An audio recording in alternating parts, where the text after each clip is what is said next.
లక్ష కొట్టు ఇందిరమ్మ ఇండ్లు పట్టు జోరుగా చేతి వాటం కాసుల రాయిళ్లుగా కాంగ్రెస్ నేతలు పేదోళ్ల దగ్గర లక్షల వసూలు డబ్బులు తీసుకున్న రాని పేర్లు ఆందోళనలో బాధితులు ఇల్లు ఇవ్వాలని అడిగితే తిడుతున్న లీడర్లు కర్రెమొహం దానా పైసలు ఇచ్చినావా అంటూ నోటికొచ్చినట్లు అంటున్నారని చెప్పేసి ఆవేదన. ఇక చూడండి, ఇక లక్ష కొట్టాలి, పైసలు తీసుకోవాలి, తీసుకున్న వాళ్ళు కూడా పేర్లు రావట్లేదట.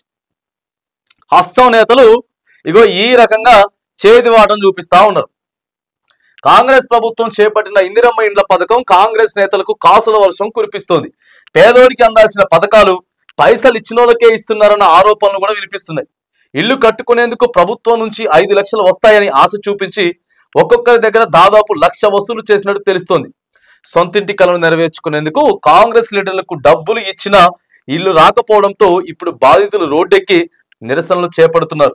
ఇల్లు ఇవ్వకపోగా డబ్బులు ఇవ్వని మహిళలను దూషిస్తున్న సంఘటనలు కూడా వెలుగులోకి చూస్తా ఉన్నాయి. ఇందిరమ్మ ఇండ్ల పథకం చాటున భారీ స్కామ్ జరుగుతుందన్న ఆరోపణలు వస్తున్నాయి.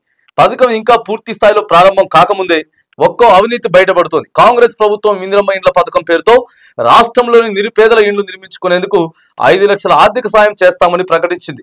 దీనికోసం అర్హుల నుంచి దరఖాస్తులు సైతం తీసుకుంది. దరఖాస్తులు ఎక్కడ కూడా అక్కడ పిండుడే.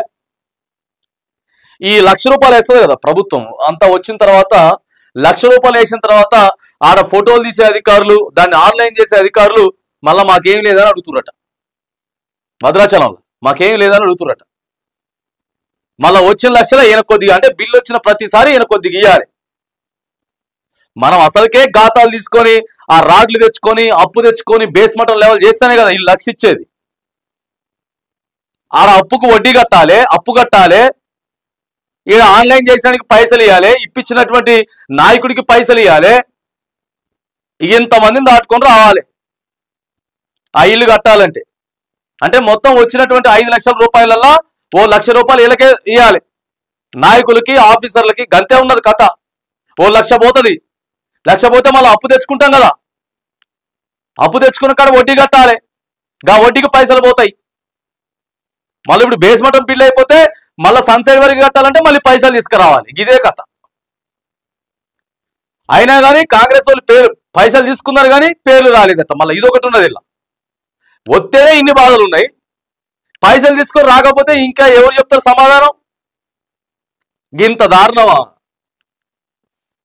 అర్హుల పేర్లు లేవు, జాబితాలలో అర్హుల పేర్లు లేవని చెప్పేసి ఎన్నో జిల్లాల నుంచి, ఎన్నో నియోజకవర్గాల నుంచి, ఎన్నో గ్రామాల నుంచి రోజు సోషల్ మీడియాలో కనపడతా ఉన్నది. ఇందిరమ్మ ఇళ్ల కథ ఇట్లా చేసిరిగా. అయితే నిజమైన అర్హులకు అందాల్సిన ప్రభుత్వ సంక్షేమ పథకాలు పైసలు ఇస్తేనే అందుతున్నాయన్న విమర్శలు వస్తున్నాయి. ఇందిరమ్మ ఇండ్లు కావాలంటే 1 లక్ష ఇస్తేనే మంజూరు చేయిస్తామని గ్రౌండ్ లెవెల్లో కాంగ్రెస్ నేతలు డిమాండ్ చేస్తున్నారు. డబ్బులు లేక కొంతమంది డ్రాప్ అయితే మరికొంతమంది అప్పు సప్పు చేసి డబ్బులు ముట్ట చెప్పిన సంఘటనలు రాష్ట్రంలో అనేక చోటు చేసుకున్నాయి. ఇంకా దళిత బంధుకి మొత్తం పైసలు తీసుకుంటా ఉన్నారు. కేసీఆర్ ముఖ్యమంత్రిగా ఉన్నప్పుడు పైసలు తీసుకుంటా ఉన్నారని చెప్పినాం. అందుకే కాంగ్రెస్ ప్రభుత్వం కూడా అధికారంలోకి వచ్చింది. దళిత బంధుకి మండల అధ్యక్షుడు వసూలు చేసిండు, ఎంపీపీ వసూలు చేసిండు, జెడ్పీటీసీ వసూలు చేసిండు, ఎమ్మెల్యే వసూలు చేసిండు.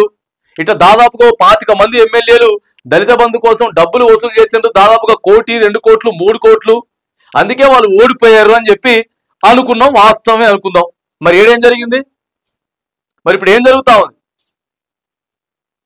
మీరేం శుద్ధ పూసలు అని చెప్తారు, ఇవాళ వచ్చిన తర్వాత ఏమైపోయా? ఇదేనా మీ శుద్ధ పూస్తనం? డ్రాప్ అయితే మరికొంత అప్పు చేసి ఇస్తున్నారు. రాష్ట్రంలో చాలా ప్రాంతాల్లో పైసలు ఇచ్చిన వాళ్ళకే ఇందిరమ్మ ఇండ్లు వచ్చాయన్న ఆరోపణలు వినిపిస్తున్నాయి. మరోవైపు డబ్బులు తీసుకున్నా కూడా ఇవ్వలేదని బాధితులు ఇప్పుడు రోడ్డెక్కి నిరసన తెలుపుతున్నారు. మహబూబాబాద్ జిల్లా తొర్రూరు మండలం చీకటాయపాలెం గ్రామంలోని పలువురు ఆందోళనకు దిగారు. 1 లక్ష రూపాయలు వసూలు చేసి ఇందిరమ్మ ఇండ్లు మంజూరు చేయలేదని, అనర్హులకు ఇచ్చారంటూ గ్రామ పంచాయతీ కార్యాలయం ముందు ధర్నా చేశారు.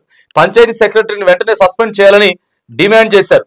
అర్హుల పేరు తొలగించి తనకిష్టం వచ్చిన వార్డులు పెట్టారని చెప్పేసి తెలిపిరట. కింద గ్రామంలో మన గల్లీలో తిరిగేటటువంటి లీడర్తో మొదలు పెడితే సెకండ్ ప్లేస్ పంచాయతీ సెక్రటరీ, తర్వాత ఇందిరమ్మ కమిటీలో ఉన్న మెంబర్లందరూ, తర్వాత ఎంపీడీఓ, ఆ తర్వాత మండలంలో ఉన్నటువంటి నాయకులు, ఆ తర్వాత నియోజకవర్గం క్యాంప్ ఆఫీస్ దగ్గర చేసేటటువంటి ఇక పిఏలు, ఈయన ఇక వీళ్ళందరినీ దాటుకొని వచ్చిన తర్వాత మళ్ళీ శాంక్షన్ అయిందంటే ఫోటో తీసేటైనా దాన్ని ఆన్లైన్ చేసేటైనా ఆ బిల్లు వచ్చిన తర్వాత ఒక ఒత్తిడి ఒక ఆయన ఎన్నై ఇందులో ఏం లేదు, డైరెక్ట్ ఇక్కడ నుంచి యాప్ కొడితే అక్కడికి సీదా పడిపోతాయి అని చెప్పారు.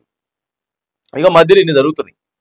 మహబూబాబాద్ జిల్లా తొర్రూరు మండలం ఆ కాంటాయపాలెంలో ఇల్లు అడిగిన ఓ మహిళ పట్ల కాంగ్రెస్ నేత తిట్ల పురాణం అందుకుందట. కర్రెమోహన్ దానా నువ్వేమన్నా పైసలు ఇచ్చినావా, నీకు ఇందిరమ్మ ఇల్లు లేదు ఏం లేదు అంటూ ఆ ఊరి కాంగ్రెస్ పార్టీ గ్రామశాఖ అధ్యక్షుడు వెంకన్న తనను తిట్టాడంటూ ఓ మహిళ కన్నీళ్లు పెట్టుకుంటుంది. పేద కుటుంబం అని ఇల్లు ఇచ్చి ఆదుకోవాలని కోరితే తిట్టి పంపించారని చెప్పుకొచ్చింది. తనకు గుడిసె మాత్రమే ఉందని నిజమైన వాళ్ళకు ఇల్లు ఇచ్చి ఆదుకోవాలని బాధితులు శ్రీదేవి ఆవేదన వ్యక్తం చేసింది. ఈ ఒక్క దగ్గరే కాదు రాష్ట్ర వ్యాప్తంగా కూడా అనేక గ్రామాలలో అనర్హుల పేర్లే ఉన్నాయి జాబితాలో. అర్హులం మాకు లేవు, ఇదిగో చిన్న షెడ్ వేసుకుంటున్నాం, ఇగో చిన్న గుడిసె మాకున్నది, ఇది ఎప్పుడు కూలిపోతుందో తెలియదు, అసలుకే చెట్ల కింద ఉన్నాం, వర్షాకాలం రాబోతా ఉందని చెప్పేసి ఎంతమంది తెలుసా